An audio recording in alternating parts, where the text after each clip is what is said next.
Hi friends, आपका बहुत बहुत स्वागत है हमारे इस न्यू ज्ञान सेंटर यूट्यूब चैनल में।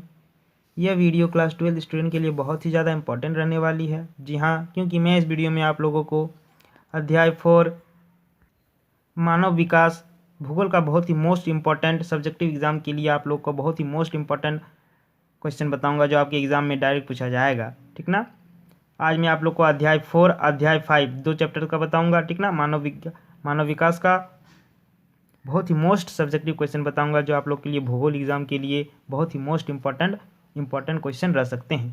तो हमारे इस वीडियो को पूरा कंप्लीट अंत तक जरूर देखें। अगर हमारे चैनल में पहली बार आए तो हमारे इस न्यू ज्ञान सेंटर चैनल को सब्सक्राइब जरूर कर लें, साथ साथ बेल आइकन को प्रेस कर दें।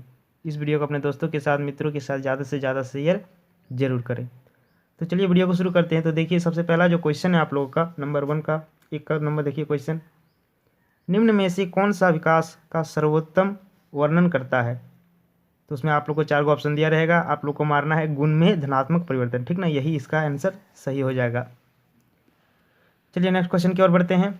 मानव विकास की अवधारणा निम्न में से किस विद्वान ने दिया था। तो डॉक्टर महबूब उल हक। ठीक ना, ये आप याद रखिएगा, बहुत ही मोस्ट इंपॉर्टेंट क्वेश्चन है। ये कहाँ के निवासी हैं तो पाकिस्तान के। ठीक ना, डॉक्टर महबूब उल हक कहाँ के निवासी हैं तो पाकिस्तान के, ये भी आप लोग याद रखिएगा। चलिए आगे क्वेश्चन की ओर बढ़ते हैं। तीसरा नंबर का जो प्रश्न है देखिए, निम्न में से कौन सा देश उच्च मानव विकास वाला नहीं है। नॉर्वे, अर्जेंटीना, जापान या मिस्र। तो इसका जो सही आंसर हो जाएगा वो मिस्र। ठीक ना, तो घ नंबर बिल्कुल इसका आंसर मिस्र हो जाएगा, करेक्ट आंसर। चलिए अब लॉन्ग क्वेश्चन की ओर बढ़ते हैं। देखिए, ठीक ना, ये 3 नंबर वाले आप लोग के प्रश्न पूछे जा सकते हैं या फिर 2 नंबर वाले। नोट कीजिएगा, ध्यान दीजिएगा आप लोग।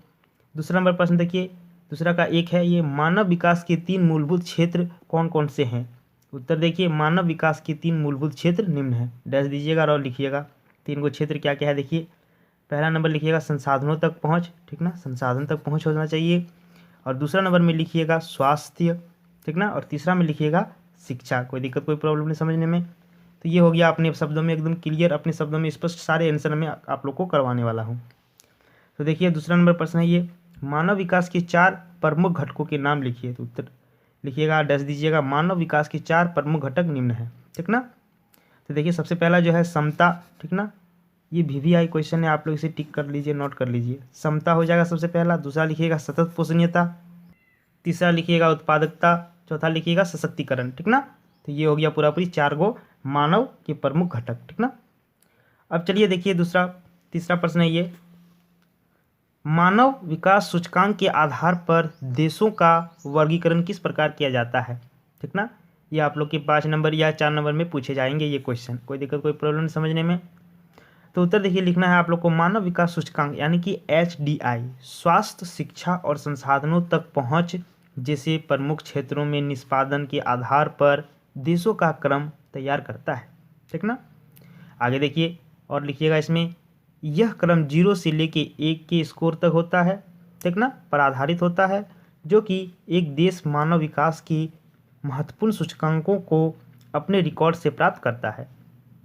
आगे लिखिएगा, स्वास्थ्य का मूल्यांकन करने के लिए चुना गया सूचन जन्म के समय जीवन प्रत्याशा, प्रौढ़ साक्षरता दर और सकल नामांकन अनुपात ज्ञान तक पहुंच को प्रदर्शित करते हैं। संसाधनों तक पहुंच को क्रय शक्ति के संपादन में संदर्भ में पाया जाता है। ये हो गया पूरा पूरी अच्छा सा प्यारा सा सुंदर सा आंसर। आगे देखिए तीसरा का 1 नंबर ये प्रश्न है, मानव विकास शब्द से आपका क्या अभिप्राय है। उत्तर देखिए, मानव विकास के दीर्घ और स्वास्थ्य जीवन, शिक्षा और उच्च जीवन स्तर मानव विकास के मुख्य तत्व हैं। मानव विकास के अन्य विकल्प हैं राजनीतिक स्वतंत्रता, मानव अधिकारों की गारंटी, आत्मनिर्भरता तथा स्वाभिमान के विविध घटक, लोगों के विकल्पों के परिवर्धन की प्रक्रिया और जन कल्याण के स्तर को ऊंचा उठाना ही मानव विकास है। ठीक ना, मानव विकास की कल्पना केवल अर्थव्यवस्था के विकास से संबंधित ना होकर मानव की संपूर्ण विकास से संबंधित है। ठीक ना, केवल अर्थव्यवस्था से संबंधित ना होकर के उसके पूरा क्या है, पूरा संपूर्ण विकास से संबंधित है। बहुत ही मोस्ट इंपॉर्टेंट क्वेश्चन है, इसका आंसर देखिए अच्छी तरीके से आप लोग। आर्थिक कारकों के समान राजनीतिक, सांस्कृतिक और सामाजिक कारकों को भी उतना ही महत्व दिया जाता है। इसके अतिरिक्त विकास के लक्ष्य और साधनों पर दोनों पर भी विशेष ध्यान दिया जाता है। मानव विकल्पों के विस्तार को तो विकास का लक्ष्य माना जाता है, लेकिन आपके विस्तार कहो इसका आवश्यक साधन माना जाता है। ठीक ना, ये हो गया पूरा पूरी सुंदर सा अच्छा सा उत्तर, फटाफट नोट कर लीजिए आप लोग। अब चलिए अध्याय 5 देखिए, प्राथमिक क्रियाएं का। ठीक ना, इसका बहुत ही मोस्ट इंपॉर्टेंट क्वेश्चन देखिए, निम्न में से कौन सी रोपण फसल नहीं है? कॉफी, गन्ना, गेहूं या रबड़? तो इसका जो सही आंसर हो जाएगा वो गो नंबर गेहूं। ठीक ना, गेहूं क्या है? एक रोपण फसल नहीं है। ये सब क्या है? रोपण फसल है। ठीक ना, रोपण फसल का उदाहरण है। तो नोट कर लीजिए, ये बहुत ही मोस्ट इंपॉर्टेंट क्वेश्चन है, बार बार एग्जाम में पूछे जाते हैं। दूसरा प्रश्न देखिए, निम्न देशों में से किस देश में सहकारी कृषि का सफल प्रशिक्षण किया गया है? तो डेनमार्क। ये भी नोट कर लीजिए, सफल प्रशिक्षण कहाँ गया है? तो डेनमार्क में। चलिए आगे क्वेश्चन देखिए, तीसरा नंबर है, फूलों की कृषि क्या कहलाती है? ठीक है, तो पुष्पोत्पादन। क्या है? पुष्पो उत्पादन कहा जाता है फूलों की कृषि को। चलिए आगे प्रश्न की ओर देखते हैं, निम्न में से कौन सी कृषि के प्रकार का विकास यूरोपीय औपनिवेशिक समूहों द्वारा किया गया है?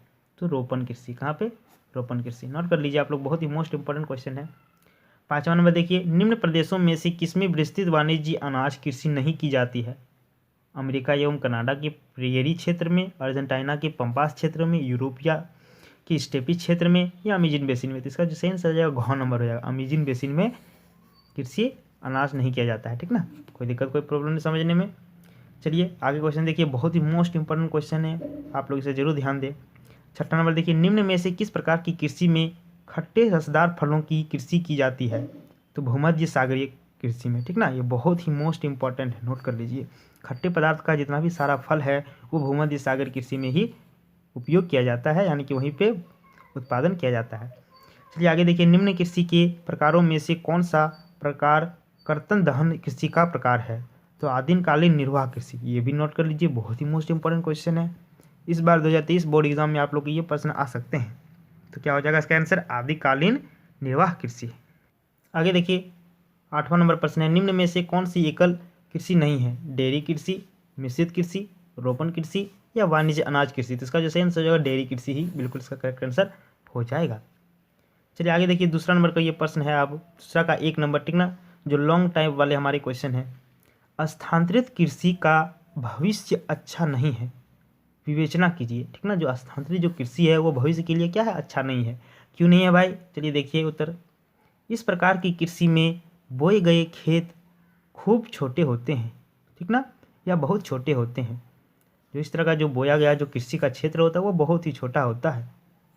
चलिए आगे देखिए, अब एवं खेती भी पुराने औजार जैसे लकड़ी, कुदाली एवं फावड़े द्वारा की जाती है। और जो खेती का जो आप लोग जो इस्तेमाल करते हैं वो बहुत ही पुराने औजार होते हैं, जैसे लकड़ी, कुदाली, ठीक ना, एवं फावड़े द्वारा की जाती है। कुछ समय पश्चात मिट्टी का उपजाऊपन समाप्त हो जाता है, और इसमें क्या होता है? मिट्टी का भी उपजाऊ जोपन होता है, उसका जो पोषक तत्व होता है वो बहुत ही खत्म हो जाता है, यानी कि ना के बराबर हो जाता है, यानी कि समाप्त हो जाता है।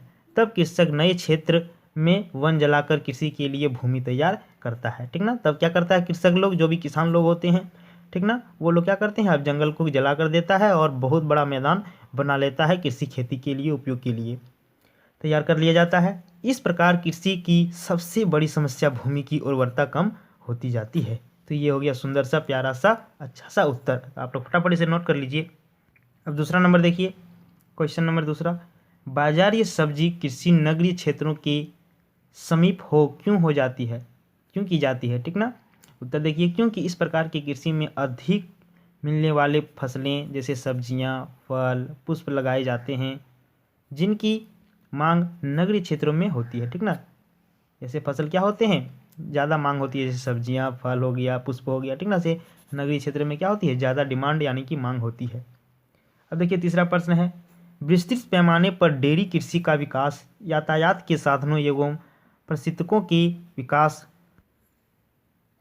के बाद ही क्यों संभव हो सकता है? उत्तर देखिए, क्योंकि विकास यातायात के साधन, प्रशिक्षकों का उपयोग, प्रस्तरीकरण की सुविधाओं के कारण विभिन्न डेयरी उत्पादन को अधिक समय तक रखा जा सकता है। तो ये हो गया सुंदर सा, प्यारा सा उत्तर, नोट कर लीजिए आप लोग। तो चलिए आज के वीडियो में बस इतना ही। आज हमने बहुत ही मोस्ट इंपॉर्टेंट आप लोग की मान के चलिए ऑब्जेक्टिव टाइप में भी और सब्जेक्टिव टाइप में भी दोनों लगभग बहुत सारे इंपॉर्टेंट क्वेश्चन आप लोग को करवा दिए। आप लोग अच्छी तरीके से देख लीजिए और समझ लीजिए, और कुछ पूछना है तो कमेंट बॉक्स में पूछ सकते हैं। ठीक ना, और बहुत सारे इंपॉर्टेंट क्वेश्चन और भी आएंगे आप लोगों के लिए, तो हमारे कमेंट बॉक्स में कमेंट करके जरूर बताएं कि इनकी विषयों में और भी आप लोग के क्वेश्चन चाहिए। ठीक ना, और हमारे पिछले वीडियो जरूर देखें, नहीं देखें हैं तो जल्दी जाके हमारे चैनल में जाइए, न्यू ज्ञान सेंटर चैनल, और फटाफट आप लोग देखिए मानचित्र का बहुत ही अच्छे से आप लोग के अच्छी तरीके से सारे मानचित्र में जितने भी सारे सवाल हो सकते थे आप लोग को मानचित्र के द्वारा बता दिया हूँ। और मेरे पिछले वीडियो अगर नहीं देखे तो जल्द से जरूर जाकर देखें, ठीक ना। तो चलिए मिलते हैं नेक्स्ट वीडियो में। अगर हमारे चैनल में पहली बार आए हैं तो हमारे इस न्यू ज्ञान सेंटर चैनल को सब्सक्राइब जो कर लें, साथ साथ बेल आइकन को प्रेस कर दें। इस वीडियो को अपने दोस्तों के साथ, मित्रों के साथ ज़्यादा से ज़्यादा शेयर जरूर करें। तो चलिए मिलते हैं नेक्स्ट वीडियो में। जय हिंद।